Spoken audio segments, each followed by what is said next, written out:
Bear cub tangled in tightrope rigging and taken to hospital. What this baby did was shocking. Let us know where you're watching from.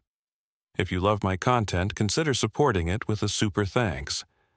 Also, don't forget to like and subscribe. It'll help us to remain in touch with amazing people like you. The morning mist clung to the pine trees like ghostly fingers, and somewhere deep in Maple Ridge Forest, something was about to happen that would change everything. Ethan Marshall pushed his baby stroller along the winding dirt path, his 6-month-old daughter Aria gurgling happily as dewdrops sparkled on the leaves above them. "Look at those pretty birds, sweetheart," Ethan whispered, pointing to a family of cardinals fluttering between the branches. Aria's tiny hands reached toward the red flashes of color, her bright blue eyes wide with wonder. The forest felt different today, too quiet. Even the usual chorus of morning birds seemed muted, as if nature itself was holding its breath. Ethan couldn't shake the feeling that invisible eyes were watching them from the shadows between the trees. A sharp crack echoed through the silence. Ethan stopped walking, his hand instinctively moving to the stroller's handle. "What was that, baby girl?" he murmured, but Aria had already turned her head toward the sound, her expression suddenly serious in the way that only babies seem to manage. Another crack, followed by a low whimper that made Ethan's blood run cold. The sound came from somewhere off the main trail, deeper into the woods where old camping equipment had been abandoned years ago. Local rangers had been meaning to clean it up, but somehow it always got pushed to the bottom of their to-do list. Aria made a soft cooing sound and pointed her chubby finger toward the source of the noise. "No, sweetie, we need to head back," Ethan said. But even as the words left his mouth, another whimper drifted through the air. This one was different, desperate, filled with pain. Ethan looked down at his daughter, who was staring intently into the forest with an expression he'd never seen before. Her usual happy babbling had stopped completely, replaced by an almost otherworldly stillness. The whimpering came again, weaker this time. "Okay, just a quick look," Ethan found himself saying, though every instinct screamed at him to turn around and head home. He pushed the stroller off the main path, navigating carefully around fallen logs and patches of thick undergrowth. What he saw made his heart stop. About 20 feet ahead, tangled in a mess of old tightrope rigging left by careless campers, was a bear cub. The young animal was maybe 4 months old, its dark fur matted with dirt and what looked like dried blood. The ropes had wound themselves around its legs and torso like a spider's web, and every movement only seemed to make the situation worse. The cub's small black eyes found Ethan's, and in them he saw something that shook him to his core. Not just fear or pain, but a kind of ancient wisdom that seemed impossible in such a young creature. Aria suddenly let out a sharp cry that cut through the forest silence like a knife. The sound made the bear cub's head snap toward the stroller, and for a moment the two babies locked eyes across the clearing. The cub stopped struggling completely, as if frozen by some invisible force. That's when Ethan heard it. Heavy footsteps crashing through the underbrush, getting closer with each passing second. The mother bear had heard her cub's cries and she was coming fast. Ethan's hands trembled as he gripped the stroller handle, knowing he had perhaps 30 seconds before a 400-pound protective mother emerged from the tree line. But something strange was happening. Aria had gone completely silent, her tiny hand stretched out toward the trapped cub as if trying to reach across the impossible distance between them. The footsteps grew louder, branches snapping under massive paws. And then Aria did something that would haunt Ethan for the rest of his life. She began to hum, a soft, wordless melody that seemed to come from somewhere deeper than her 6-month-old throat should have been capable of producing. The bear cub's whimpering stopped completely. The humming continued, and Ethan watched in disbelief as the trapped cub's eyes began to close, its breathing becoming slow and rhythmic. It was as if Aria's strange melody was somehow putting the wild animal to sleep, calming it in a way that defied every law of nature Ethan thought he knew. The crashing footsteps were getting closer now, maybe 10 feet away through the thick brush. Ethan could hear heavy breathing, the kind that came from a massive chest filled with protective rage. His own breathing became shallow as panic started to set in, but Aria remained completely calm, her tiny fingers still reaching toward the cub as she continued her otherworldly humming. Then everything went silent. The forest held its breath as the enormous black bear emerged from between 2 towering pines, her fur glistening with morning dew. She was bigger than Ethan had imagined, her shoulders rippling with muscle as she stepped into the clearing. Her dark eyes immediately found her trapped cub, then shifted to Ethan and the stroller. Ethan expected her to charge, expected the roar that would be the last sound he'd ever hear. Instead, the mother bear stopped dead in her tracks, her massive head tilting to one side as Aria's humming reached her ears. The melody was growing stronger now, more complex, as if the 6-month-old baby was somehow channeling something far beyond her years. The sound seemed to wrap around all of them like an invisible embrace, and Ethan felt his own racing heart beginning to slow, despite the impossible danger they were in. The mother bear took another step forward, but not toward Ethan. She was moving toward her cub, her enormous paws making no sound on the forest floor. As she drew closer, Ethan could see something in her eyes that made his breath catch in his throat. It wasn't rage or aggression, it was recognition. She knew the melody. Somehow, impossibly, this massive wild animal recognized the tune that his baby daughter was humming. The bear's head swayed gently back and forth, keeping time with Aria's rhythm, and for a moment that stretched into eternity, predator and prey were united by something that transcended every natural instinct. The trapped cub's breathing had become so peaceful, it looked like it was sleeping, even with the cruel ropes cutting into its small body. The mother bear approached her baby slowly, her massive form moving with surprising gentleness as Aria's humming continued to fill the air around them. That's when Ethan noticed something that made his blood run cold. The ropes around the cub weren't just random camping equipment. They were arranged in a pattern, a deliberate configuration that looked almost ritualistic. Someone had set this up intentionally. But why? Who would create such a cruel trap for an innocent animal? As if reading his thoughts, the mother bear's head snapped up, her nostrils flaring as she tested the air. Her peaceful expression vanished, replaced by something that made Ethan's knees go weak. She had caught a scent, and whatever it was filled her with a fury that made her previous protectiveness look gentle by comparison. A low growl rumbled from deep in her chest, but it wasn't directed at Ethan or Aria. She was looking past them, toward the main trail, where fresh boot prints were clearly visible in the mud. Someone else was in these woods. Someone who had been here recently. Aria's humming faltered for just a moment, and immediately the trapped cub began to stir, its peaceful sleep broken by the return of pain. The baby girl's eyes widened as if she understood the gravity of what was happening, and she quickly resumed her melody, pouring even more intensity into the strange tune. The mother bear looked back at Aria with something that could only be described as gratitude, then began the delicate process of freeing her cub. Her massive claws, capable of tearing through flesh and bone, worked with surgical precision as she carefully cut through rope after rope.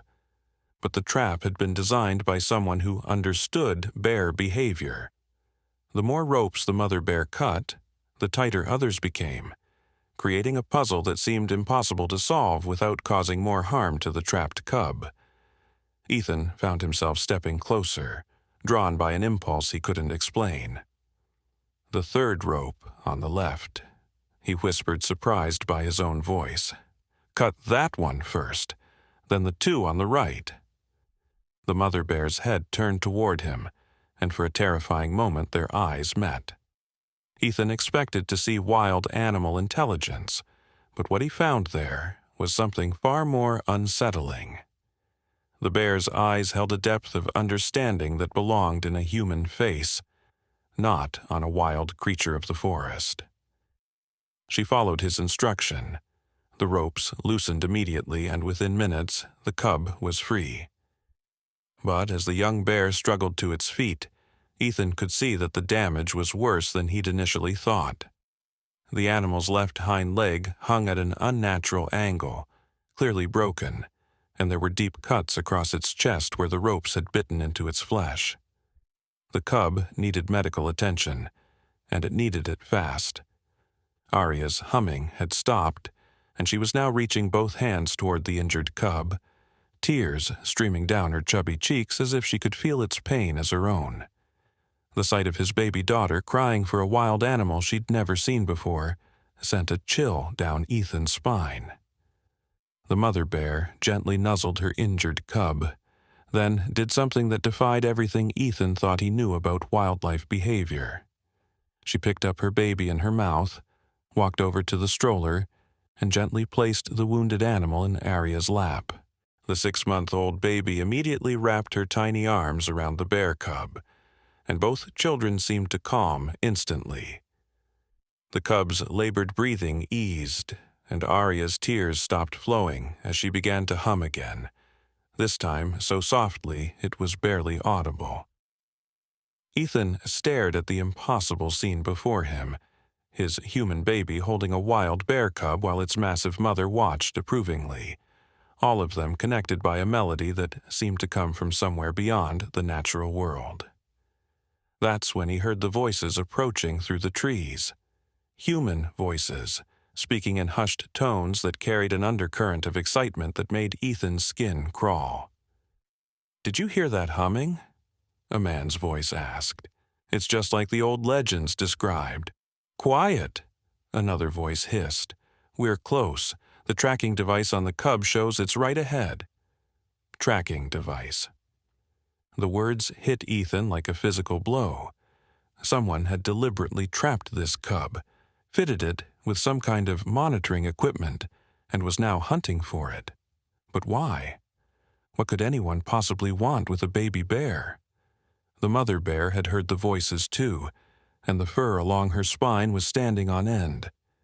She moved protectively in front of the stroller, placing herself between her cub and whatever was coming through the trees.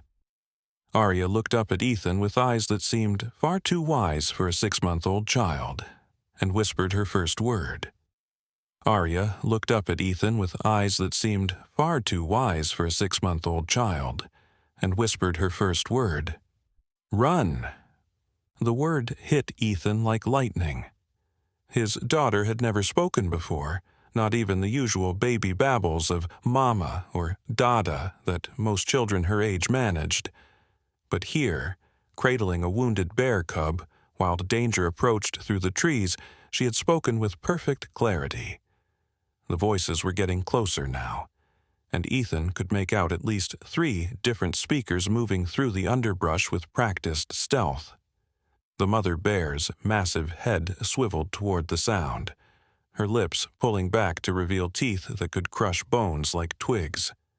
"The signal's stronger here," one voice said, followed by the electronic beeping of some kind of device. The cub should be within 50 feet. Ethan's mind raced as he processed what he was hearing. These people weren't random hikers who had stumbled upon the scene. They were tracking the cub specifically, which meant they had put the device on it in the first place. But that also meant they had captured a wild bear cub once before, and somehow it had escaped. The injured cub in Arya's arms let out a soft whimper, and immediately his daughter resumed her humming, the melody flowing from her lips with an intensity that made the hair on Ethan's arms stand on end. The sound seemed to create a protective bubble around them, muffling the approaching footsteps and electronic beeping. The mother bear looked directly at Ethan and did something that would haunt his dreams for years to come. She nodded. A clear, deliberate nod of understanding, as if she was a human companion rather than a wild animal weighing 400 pounds. Then she charged toward the voices in the trees. The forest exploded with sound. Men shouting, branches cracking, and a roar that seemed to shake the very ground beneath Ethan's feet. But through it all, Arya continued humming, her small voice somehow rising above the chaos as she held the wounded cub against her chest. "Go, go, go!" someone screamed in the distance. "It's the mother. She's massive." "Where's the cub?" another voice yelled back. "The signal says it's right here." "Forget the cub. Run!" Ethan didn't waste another second. He grabbed the stroller handle and began pushing through the trees as fast as the rough terrain would allow, with Arya still cradling the injured bear cub in her lap. Every instinct told him to take the cub away from his daughter, but something deeper kept him from interfering with whatever bond had formed between the two babies. As they crashed through the underbrush, Ethan caught glimpses of the confrontation behind them. The mother bear was standing on her hind legs, towering above three men in military-style clothing, who were backing away with their hands raised. One of them was holding what looked like a tranquilizer gun, but he seemed afraid to use it with the massive animal so close. "Dr. Winters is going to kill us," one of the men said, his voice carrying through the trees. 2 years of research down the drain." "The bear will come back for her cub," another replied. "We'll set up a perimeter and wait." Dr. Winters. The name stuck in Ethan's mind as he continued pushing the stroller through the forest. Whoever this person was, they had been conducting some kind of research involving wild bear cubs, and that research had led to the cruel trap that had nearly killed the innocent animal now sleeping peacefully in his daughter's arms. They reached the main trail after what felt like hours, but had probably been only minutes. Ethan's heart was pounding so hard he thought it might burst, but Arya seemed completely calm, her humming having evolved into something that sounded almost like a lullaby.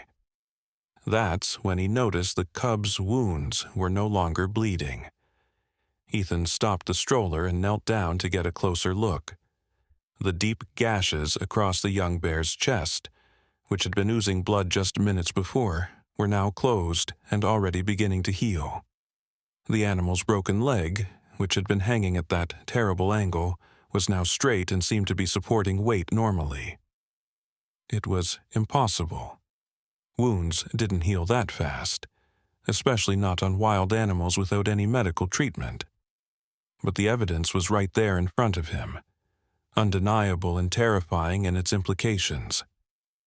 Arya looked up at her father and smiled, the same innocent baby smile she'd given him every morning for the past 6 months.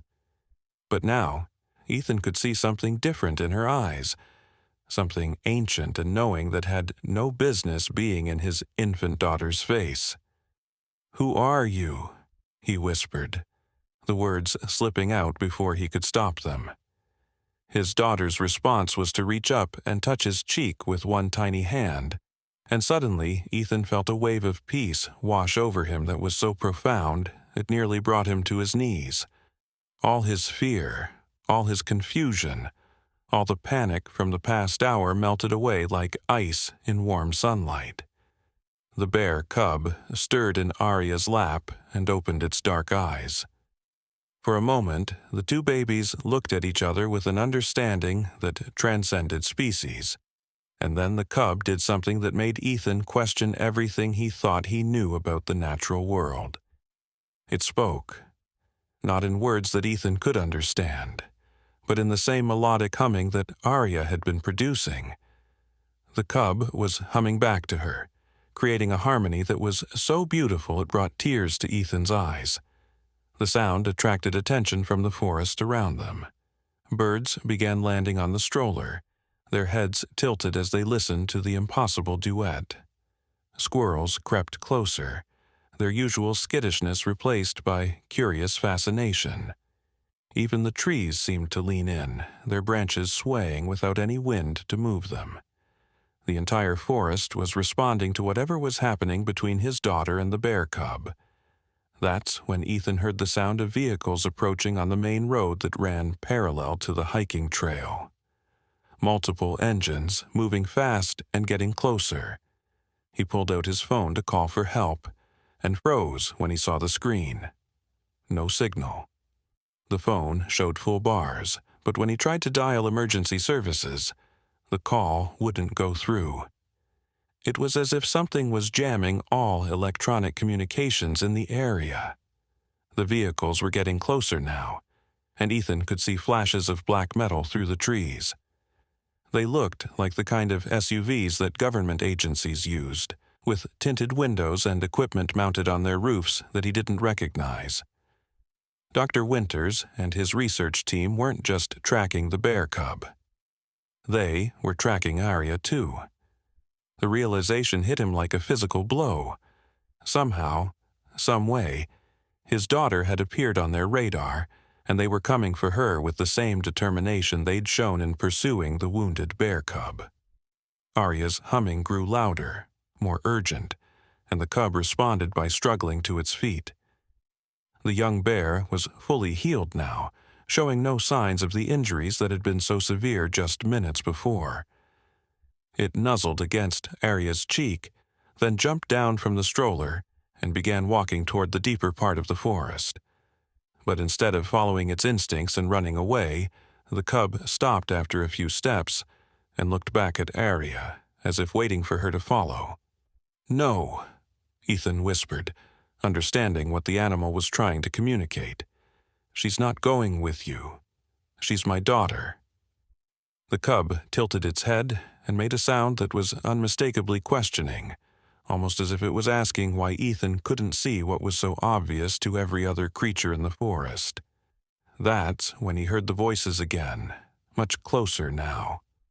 "The electromagnetic readings are off the charts," someone was saying through what sounded like a radio. "Whatever caused the healing phenomenon is still active." "Dr. Winters wants them both," another voice responded. "The bear cub and the human child, alive and unharmed." "Copy that. Moving to intercept now?" Ethan looked down at his daughter, who was reaching toward the bear cub with tears in her eyes. She wanted to go with it, wanted to follow it into the deep forest where the research team couldn't find them. But that was impossible. She was a 6-month-old human baby who needed her father, not a wild animal who belonged in the wilderness. Wasn't she? The question formed in his mind before he could stop it, and once it was there, he couldn't make it go away. What if Arya wasn't entirely human? What if whatever had given her the power to heal the bear cub, to communicate with wild animals, to speak her first word at the moment of greatest danger, was something that Dr. Winters had been searching for? The sound of footsteps on the trail behind them made the decision for him. Ethan grabbed the stroller and began running toward the road, with the bear cub keeping pace beside them, and Arya reaching out to touch its fur as they moved. But as they ran, Ethan couldn't shake the feeling that he was making the biggest mistake of his life. The forest felt safe in a way that the human world never had, and with every step that took them away from the trees and toward civilization, something inside him screamed that they were running in the wrong direction. Behind them, he could hear Dr. Winters' team crashing through the underbrush in pursuit, their electronic equipment beeping frantically as they tracked their quarry. And somewhere in the distance, the mother bear was roaring with a sound that spoke of loss and fury beyond anything the natural world should contain. The road came into view just as Ethan heard the unmistakable sound of helicopter rotors cutting through the morning air. He looked up to see a black aircraft circling overhead, its spotlight sweeping back and forth across the forest canopy despite the bright daylight. They weren't just being hunted on the ground anymore. The bear cub suddenly stopped running and let out a series of urgent barks, looking back toward the forest with obvious distress. Arya responded immediately, her humming taking on a tone that Ethan had never heard before. deeper, more complex, almost like she was trying to communicate across vast distances. That's when he realized what was happening. The cub wasn't just following them out of gratitude or friendship. It was trying to lead them to safety, but not the kind of safety Ethan had been thinking of. The young bear knew something about Dr. Winters and his research that Ethan didn't, something that made the forest seem like sanctuary rather than wilderness. "Daddy," Arya said clearly, her second word cutting through the chaos around them. She was pointing not toward the road ahead, but toward a narrow path that branched off into the deepest part of the woods, where the trees grew so thick that the helicopter's spotlight couldn't penetrate. Ethan's feet slowed despite himself. Every rational part of his mind screamed that he needed to get his daughter to safety, to civilization, to people who could help them. But another part of him, a part that was growing stronger with each passing moment, whispered that maybe civilization was exactly what they needed to run from. The helicopter was descending now, looking for a place to land on the narrow road ahead. Through the aircraft's tinted windows, Ethan could see figures in tactical gear preparing to rappel down ropes. Dr. Winters wasn't taking any chances on losing his quarry again. Behind them, the pursuit team was getting closer, their electronic beeping growing more frantic with each step. But there was something else in the sound now, something that made Ethan's blood run cold. The devices weren't just tracking the bear cub anymore. They were tracking Arya too, and her signal was growing stronger. "The readings are incredible," a voice crackled through someone's radio, close enough now that Ethan could hear every word. "The child's electromagnetic signature is unlike anything we've ever recorded. Dr. Winters was right. She's the key to everything." The key to everything. The words echoed in Ethan's mind as he looked down at his daughter, who was now holding both hands toward the bear cub while continuing her otherworldly humming. What had they done to deserve this? What made a 6-month-old baby so important to a research team that they would hunt her through the wilderness like some kind of scientific specimen? The bear cub made its decision for all of them. It grabbed the edge of Arya's blanket in its teeth and began pulling the stroller toward the hidden path. Its dark eyes fixed on Ethan with an intelligence that was almost human in its intensity. "Please," the cub seemed to be saying without words. "Trust me." Ethan found himself following, pushing the stroller down the narrow path as branches closed overhead, and the sounds of pursuit began to fade behind them. The helicopter's rotors were still audible, but the thick canopy above provided cover that the aircraft couldn't penetrate. As they moved deeper into the forest, Ethan began to notice things that didn't make sense. The trees here were older than anything he'd seen in the main part of the woods, their trunks so massive that it would take a dozen people holding hands to encircle them. Some of the bark bore markings that looked almost like writing, symbols carved deep into the wood by hands that had been gone for centuries. The bear cub led them to a clearing that shouldn't have existed. It was perfectly circular, maybe 50 feet across, surrounded by trees that formed a natural wall so dense that no light should have been able to penetrate. But the space was filled with a soft, golden glow that seemed to come from the moss-covered ground itself. In the center of the clearing stood a structure that made Ethan's knees go weak. It was clearly ancient, made of stones that had been fitted together without mortar in a pattern that hurt to look at directly. The structure was roughly pyramid-shaped, but seemed to shift and change whenever Ethan tried to focus on its exact form. Symbols covered every surface, the same strange markings he'd seen carved into the trees, but here they seemed to pulse with their own inner light. "What is this place?" Ethan whispered. But even as he asked the question, part of him already knew the answer. Arya's humming had stopped, replaced by a sound that was even more unsettling, silence so complete that it felt like the entire world was holding its breath. The bear cub walked directly to the stone structure and placed one paw against its base, and immediately the symbols began to glow brighter. That's when Ethan heard the voices. Not the voices of Dr. Winter's pursuit team, which had fallen far behind and seemed unable to find the hidden path. These were different voices, speaking in a language that predated any human civilization Ethan knew of. The words seemed to come from the stones themselves, rising and falling in harmonies that matched the melody Arya had been humming. His daughter was no longer in the stroller. Somehow, without him noticing, she had crawled out and was now sitting on the glowing moss in front of the ancient structure. Her tiny hands were pressed against the ground, and where she touched, flowers began to bloom. Not ordinary wildflowers, but blooms of pure light that pulsed in rhythm with her heartbeat. The bear cub had transformed as well. Its fur was now shot through with the same golden light that filled the clearing, and when it looked at Ethan, its eyes held depths that seemed to contain entire universes. "She's not human," Ethan said aloud, the words torn from somewhere deep in his chest. "Is she?" The answer came not from the bear cub, but from his daughter herself. Arya looked up at him with eyes that were no longer the innocent blue of a 6-month-old baby, but swirled with colors that had no names in any human language. "I am what I have always been," she said, her voice carrying harmonies that made the air itself sing. "But I am also your daughter, and I love you as any human child loves her father." The words should have terrified him. Instead, Ethan felt a peace settle over him that was deeper than anything he'd ever experienced. Whatever Arya was, wherever she had come from, she was still the baby he'd held in his arms since the day she was born. She was still the child who smiled when he sang her lullabies and cried when she needed comfort.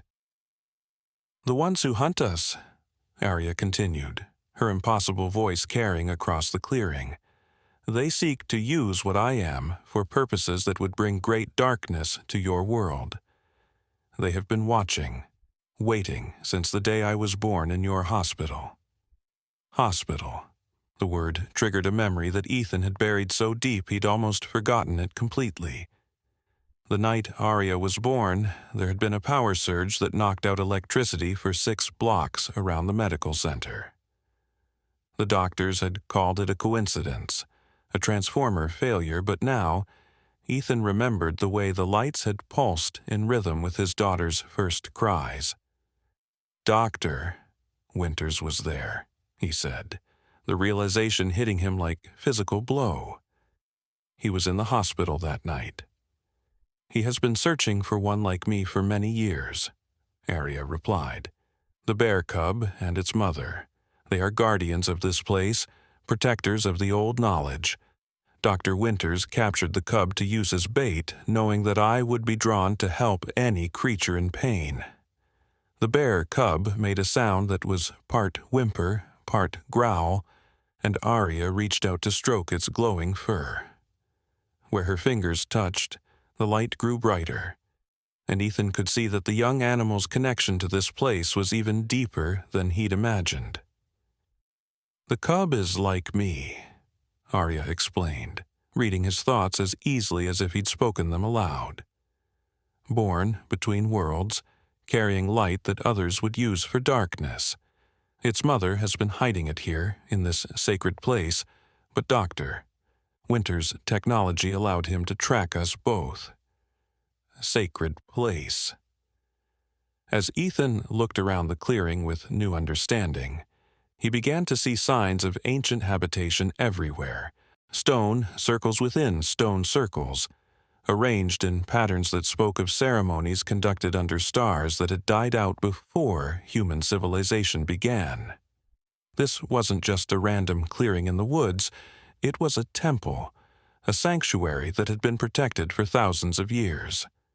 And now Dr. Winters knew where it was. The sound of aircraft engines was growing louder again, multiple helicopters this time, circling the forest in wider and wider patterns. They hadn't given up the hunt, they were just changing tactics, bringing in more resources and more sophisticated tracking equipment. "They cannot enter this place directly," Arya said, following his gaze toward the canopy above. "The old protections still hold, but they are weakening. If we remain here too long, the barriers will fail. Then we have to leave," Ethan said, but even as he spoke the words, he knew they weren't true. Leaving meant exposure, meant capture, meant delivering both his daughter and the bear cub into the hands of people who would use their gifts for purposes he couldn't even imagine.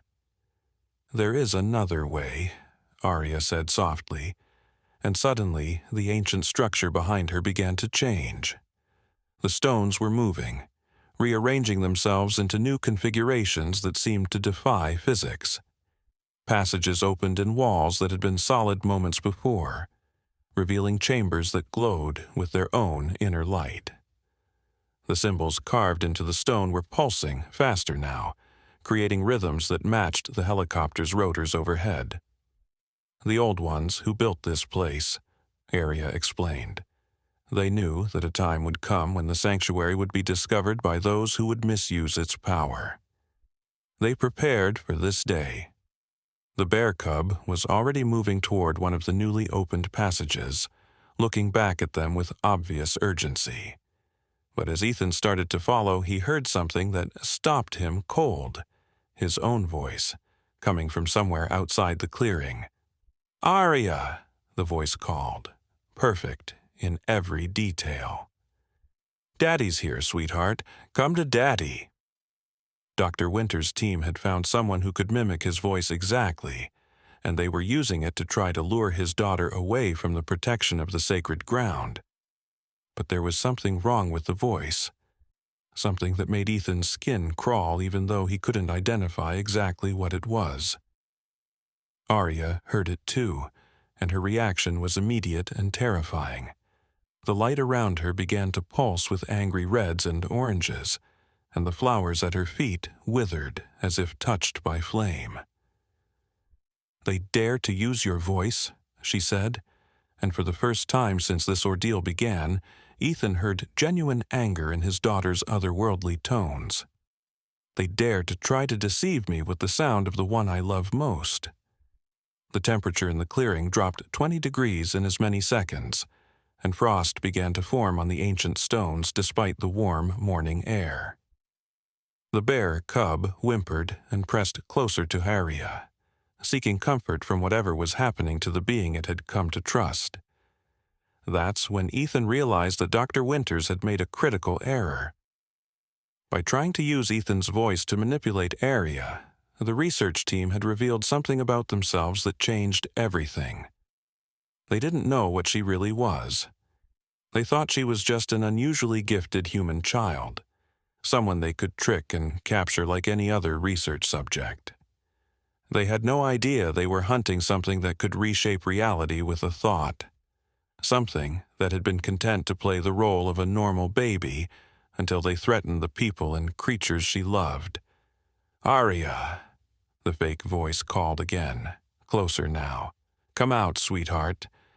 Daddy needs you." This time, Arya smiled, and that smile contained depths of knowledge that belonged in beings far older than civilizations.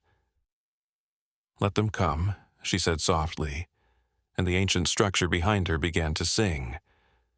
The song that rose from the stones was unlike anything Ethan had ever heard. It wasn't music in any conventional sense, but rather a harmonic frequency that seemed to resonate in his bones, in his blood, in the very atoms that made up his being. The sound was both beautiful and terrifying, ancient beyond measure yet somehow familiar, as if he'd been hearing it in his dreams his entire life without realizing it. The bear cub responded immediately, its small body beginning to glow with the same golden light that emanated from the moss beneath their feet. But something else was happening too. The young animal was growing. Not physically, but in presence, in power, in the sheer force of being that radiated from its small form. "The awakening has begun," Arya said, though her lips didn't move. Her voice now came from everywhere and nowhere, part of the song itself. What was sleeping must now rise to defend what has been protected. The fake voice calling Ethan's name was getting closer, accompanied now by the sound of heavy boots on the forest floor and the electronic beeping of tracking devices. But there was something different about the sounds. They were distorted, stretched, as if they were traveling through water or thick fog. "Sir, we're getting some kind of interference," Ethan heard someone say through a radio that sounded like it was underwater. "The tracking signals they're not making sense anymore." "What do you mean they're not making sense?" came the reply, and Ethan felt his blood freeze at the voice. It was crisp, authoritative, and unmistakably that of someone used to getting exactly what he wanted. Dr. Winters himself had arrived. "The electromagnetic readings show the targets are here, but the visual data doesn't match. It's like the light itself is being bent around something." Dr. Winters' response was immediate and sharp. "Impossible. Light doesn't bend without massive gravitational fields or specialized equipment. What you're seeing is some kind of camouflage technology." But Ethan could see that it wasn't technology at all. The clearing around them was indeed bending light, but not through any human science. The ancient stones were creating some kind of field that made the sacred space invisible to outside observation, a protection that had kept this place hidden for millennia. The bear cub suddenly stood on its hind legs, its small paws reaching toward the singing stones, and when it spoke, its voice harmonized perfectly with Arya's otherworldly tones. "The mother comes," it said in words that bypassed Ethan's ears and spoke directly to his mind. "She brings others. The forest awakens to defend its children." Through the distorted air at the edge of the clearing, Ethan began to see shapes moving between the trees. At first, he thought it was Doctor Winter's team closing in, but as his eyes adjusted to the strange visual effects, he realized he was looking at something else entirely. Animals. Dozens of them, moving through the forest with purpose and intelligence that defied natural behavior. The mother bear was there, but she wasn't alone anymore. Wolves, deer, eagles, even smaller creatures like raccoons and squirrels were converging on their location, all of them moving with the same eerie coordination. "They're drawn to the song," Arya explained, her childlike form now surrounded by a nimbus of light that made her appear almost translucent. "The old protections don't just hide this place. They connect all living things within the forest's boundaries. When one of us is threatened, all feel the call to defend." Dr. Winters' voice crackled through the radio static again, and now Ethan could hear genuine concern in the man's tone. "Command, we have a situation here. The local wildlife is exhibiting extremely abnormal behavior patterns. Large groups of animals are converging on our position, and they appear to be organized." "Organized how?" came the reply. "They're surrounding us. Predator and prey species working together, moving in formations that suggest tactical awareness. This isn't natural animal behavior." Ethan looked at his daughter with new understanding.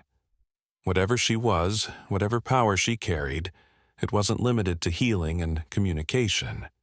She was somehow connected to the entire ecosystem around them, able to awaken and coordinate the forest itself in response to threats. The singing from the ancient stones grew louder, more complex, adding layers of harmony that seemed to communicate different messages to different listeners. To Ethan, it spoke of protection and safety. To the animals gathering outside the clearing, it carried instructions for a kind of warfare that predated human civilization. But to Dr. Winters and his team, it must have sounded like nothing more than wind through the trees, because their radio chatter continued with increasing urgency. The electromagnetic interference is getting worse, someone reported. We're losing satellite link, and GPS is completely unreliable. Whatever's causing this is incredibly powerful. Sir, another voice added, the thermal imaging is showing heat signatures everywhere. Hundreds of them, all around our perimeter. But when we look with our eyes, we can't see anything. Dr. Winter's response revealed more about his character than hours of conversation might have. Good. That means we're close to something significant. Deploy the containment field generators and prepare the neural inhibitors. If we're dealing with some kind of psychic phenomenon, we need to be ready to suppress it. Neural inhibitors. The words sent a chill through Ethan that had nothing to do with the supernatural cold radiating from the ancient stones. These people weren't just researchers. They were prepared to use weapons designed to interfere with brain function, to suppress whatever abilities Arya possessed, even if it meant damaging her permanently. The bear cub seemed to sense his distress and moved closer, pressing its warm, glowing body against his leg. Do not fear for her, it said in that voice that spoke directly to his mind. She is far more than they understand, far more than they can contain or control. As if to prove the point, Arya raised one small hand, and the singing stones began to move again. But this time, they weren't just rearranging themselves, they were growing, extending upward and outward, creating new structures that rose from the ground like living things. Within moments, the circular clearing had been transformed into something that looked like an amphitheater carved from glowing stone, with terraced seating that could have accommodated hundreds of beings. But the seats weren't empty. As Ethan watched in amazement, figures began to materialize in them, translucent at first, then growing more solid with each passing second. They weren't human. That much was immediately obvious. They were tall and graceful, with features that seemed to shift between familiar and utterly alien, depending on the angle of observation. Their skin held the same golden glow that emanated from the stones, and their eyes were pools of starlight that seemed to contain the wisdom of ages. "The Guardians," Arya said, her voice now carrying harmonics that made the air itself shimmer. "Those who built this place, who established the protections, who have waited so long for the time of awakening." One of the figures in the stone amphitheater stood and began to speak, though, like Arya and the bear cub, its words bypassed the ears and spoke directly to consciousness itself. "Child of two worlds," it said, addressing Arya with obvious reverence, "the time of hiding is ended.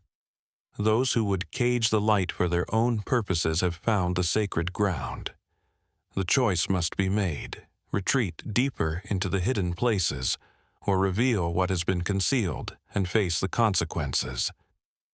Ethan felt his heart race as he realized the implications. These beings, whatever they were offering Arya a choice between continued secrecy and open revelation of her true nature. But revealing herself would mean changing not just her life, but potentially the entire world's understanding of what was possible. Before Arya could respond, the sound of aircraft engines overhead grew suddenly louder, accompanied by a new noise that made Ethan's teeth ache. Some kind of high-frequency pulse that seemed designed to interfere with the protective field around the clearing. "Neural inhibitors are online," came Dr. Winter's voice through the static. "Beginning psychic suppression sweep. Whatever's hiding in there won't be able to maintain its illusions much longer." The effect was immediate and dramatic. The Guardians in the stone amphitheater began to flicker like bad television reception, and the golden light that filled the clearing started to dim. Even the bear cub let out a whimper of pain as the artificial frequency began to interfere with whatever connection it had to this place. But Arya's reaction was different. Instead of weakening, she seemed to grow brighter, more solid, more present. The neural inhibitors designed to suppress psychic phenomena were having the opposite effect on her, as if they were feeding her power rather than draining it. "Impossible!" Dr. Winter's voice crackled through the radio. "The suppression field should be working. Why are the readings still climbing?" "Sir," came a panicked reply, "the energy output from the target area just increased by a factor of 10. Whatever's in there, it's not being suppressed. It's being amplified." That's when Ethan understood what was happening. Dr. Winters had spent years developing technology to capture and control beings like Arya. But he'd made a fundamental error in his assumptions. He thought he was dealing with psychic powers that could be suppressed or controlled. Instead, he was facing something that existed beyond the electromagnetic spectrum entirely. Something that his neural inhibitors couldn't touch because it operated on levels of reality that his instruments couldn't even detect. The ancient stones began to pulse with rhythm that matched Arya's heartbeat, and suddenly the clearing was filled with a light so brilliant that Ethan had to shield his eyes. When his vision cleared, he saw that his daughter was no longer sitting on the moss-covered ground. She was floating. Not flying in any conventional sense, but suspended in the air as if gravity had simply decided to ignore her existence. Around her, the very fabric of space seemed to ripple and bend, creating visual distortions that hurt to look at directly. "The neural inhibitors," she said, her voice now carrying such power that the words seemed to remake reality as she spoke them, "were designed based on human neurology. But I am not human, and my consciousness does not reside in the structures they seek to suppress." The bear cub was floating now too, its small form surrounded by the same reality-bending distortions. The connection between the two beings was becoming visible as streams of golden light that flowed between them, growing stronger and more complex with each passing moment. "Sir, we need to abort," someone was saying frantically over the radio. "The energy readings are beyond anything our equipment can measure. Whatever's happening in there, it's not something we can contain." But Dr. Winter's response revealed the depth of his obsession. "Negative. We've been searching for this for too long to retreat now. Deploy the quantum nets and prepare the resonance disruptors. If conventional suppression won't work, we'll try a different approach." Quantum nets. Resonance disruptors. The words meant nothing to Ethan, but the way Arya's expression changed when she heard them suggested they represented a very real threat. "They would tear apart the fabric of this place," she said, her floating form beginning to pulse with angry reds and oranges again. "Destroy the protections that have kept the sacred ground hidden for thousands of years. They do not understand what they risk unleashing." The guardian, who had spoken before, stood again in the stone amphitheater, its form now flickering, but still present despite the neural inhibitors. "The choice is made for us," it declared. "If they would destroy the sanctuary to capture the light, then the light must be free to defend itself. The time of hiding is ended. Let them see what they have awakened." Arya looked directly at Ethan, and in her otherworldly eyes, he saw something that made his heart break and soar at the same time. She was asking his permission. Despite all her power, despite the ancient beings offering counsel, despite the immediate threat to her safety, she was still his daughter asking her father if it was okay to defend herself. "Do what you have to do," he whispered, and the love in his voice seemed to create its own light in the supernatural atmosphere of the clearing. That's when the real transformation began. The stone amphitheater began to rise from the ground, lifting into the air with the same casual disregard for physics that Arya and the bear cub were displaying. But it wasn't just rising. It was expanding, growing larger and more complex, revealing architectural features that suggested purposes far beyond anything human civilization had ever conceived. The structures were beautiful beyond description, all flowing curves and impossible angles that somehow managed to be both organic and geometric at the same time. Spires twisted upward like living things reaching for sunlight, while bridges of crystallized light connected different sections in defiance of every law of engineering Ethan thought he knew. And it was all becoming visible from the outside. The protective field that had hidden the clearing was dissolving, not because it was being destroyed by Dr. Winter's technology, but because Area was choosing to drop it. For the first time in thousands of years, the sacred ground was revealing itself to the outside world. "My God," came Dr. Winter's voice over the radio, filled with an awe that almost made him sound human. "Are you seeing this? The entire hillside it's impossible. There's a structure there that wasn't there 5 minutes ago." "Sir, satellite imagery confirms a massive architectural anomaly has appeared at the target coordinates. The structure appears to be approximately 2 kilometers in diameter and rising to a height of, this can't be right. The readings show it extending nearly 1 kilometer into the sky. 2 kilometers in diameter, 1 kilometer high." The sacred ground wasn't just a clearing in the woods, it was the tip of something vast and ancient that had been hidden beneath the earth. Something that was now rising in response to Arya's call. The bear cub's mother appeared at the edge of the no longer hidden clearing, but she was no longer alone. Behind her came a procession of animals that defied every assumption about forest wildlife. Bears the size of small buildings, wolves with eyes like liquid starlight, eagles whose wingspans could have shaded entire houses. These weren't normal animals enhanced by some kind of power. They were the true guardians of this place, beings who had taken animal forms to better protect the sacred ground, but were now revealing their authentic nature in response to the threat. "Contact command immediately," Dr. Winters ordered.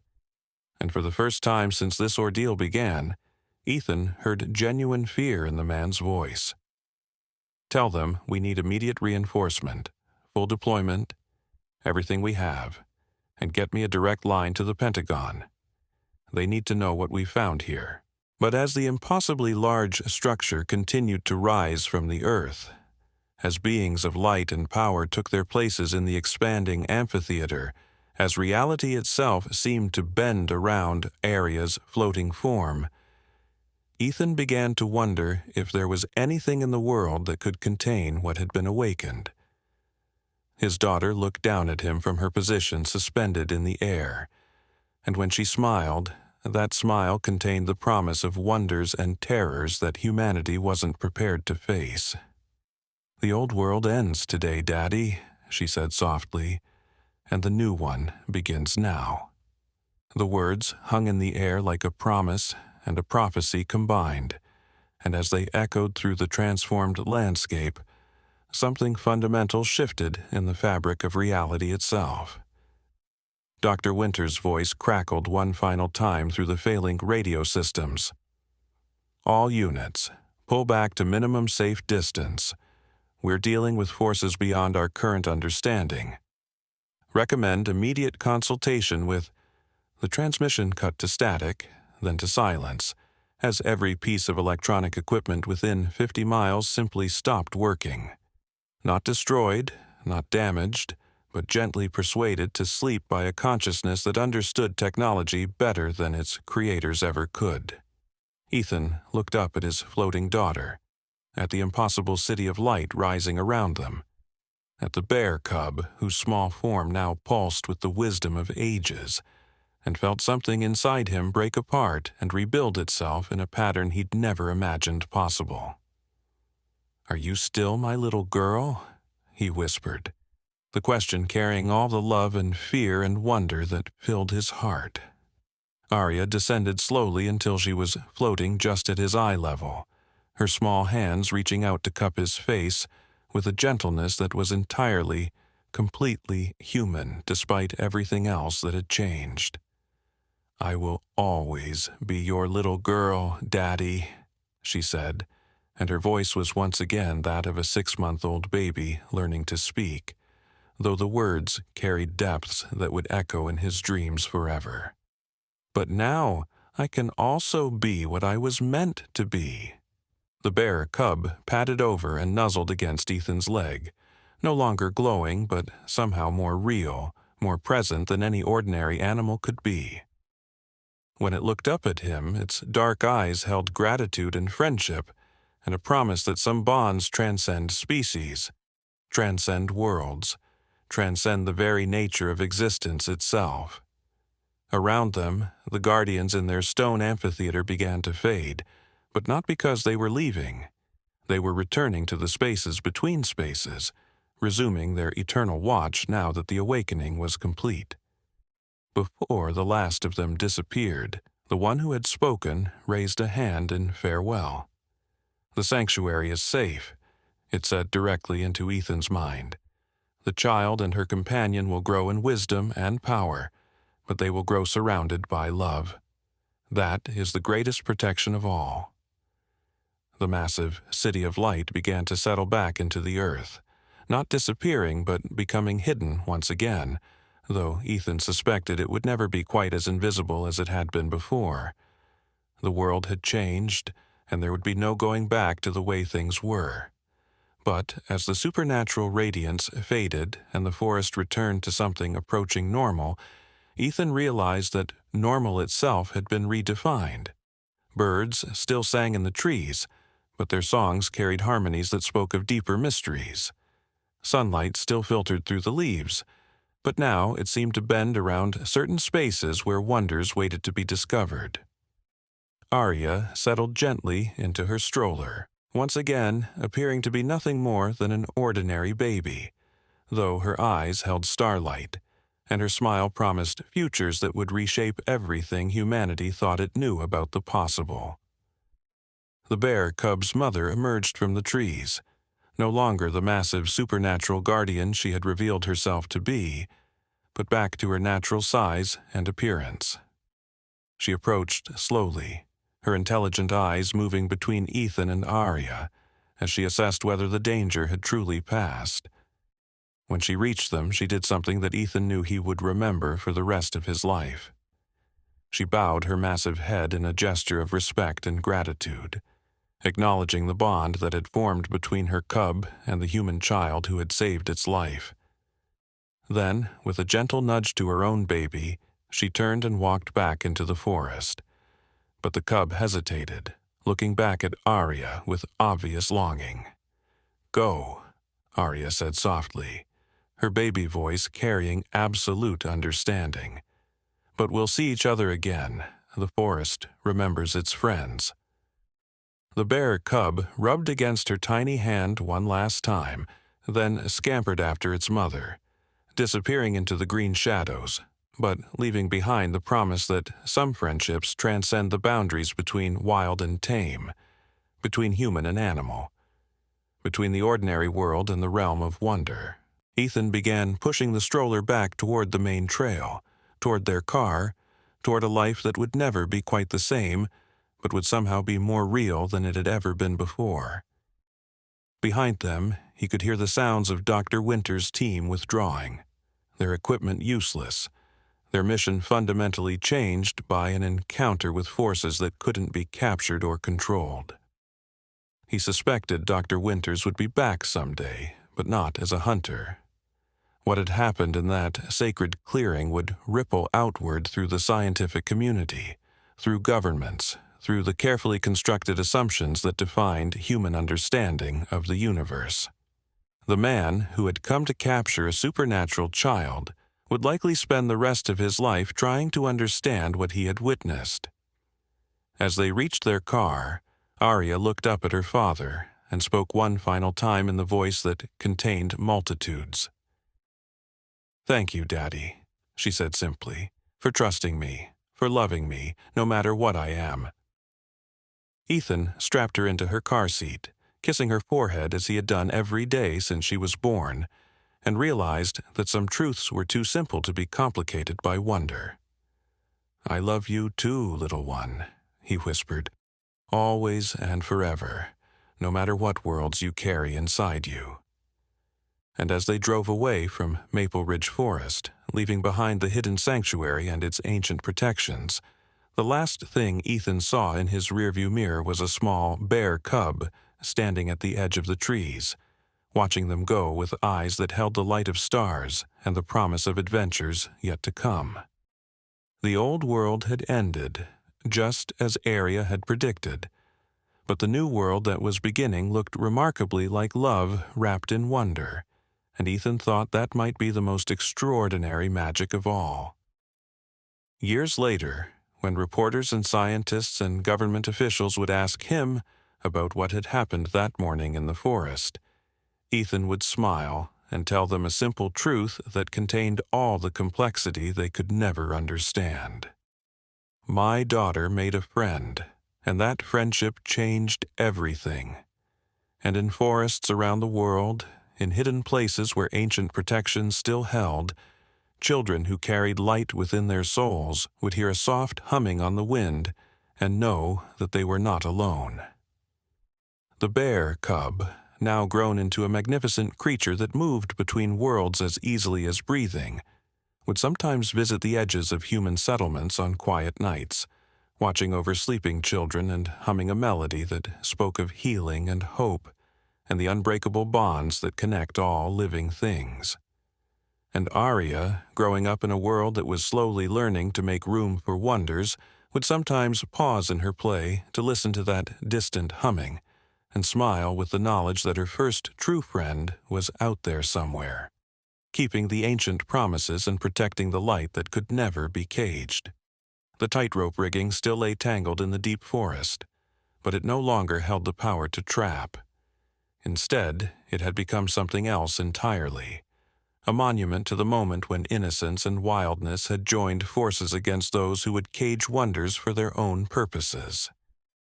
And in hospitals around the world, when power grids fluctuated in rhythm with newborn cries, the doctors would exchange knowing glances and whisper to each other about children born between worlds, carriers of light who would grow up to reshape the possible. The old world had ended, the new world was just beginning, and somewhere in the space between sleeping and waking, between human and wild, between the ordinary and the impossible, a baby's lullaby continued to heal the wounds that fear had carved into the heart of the world.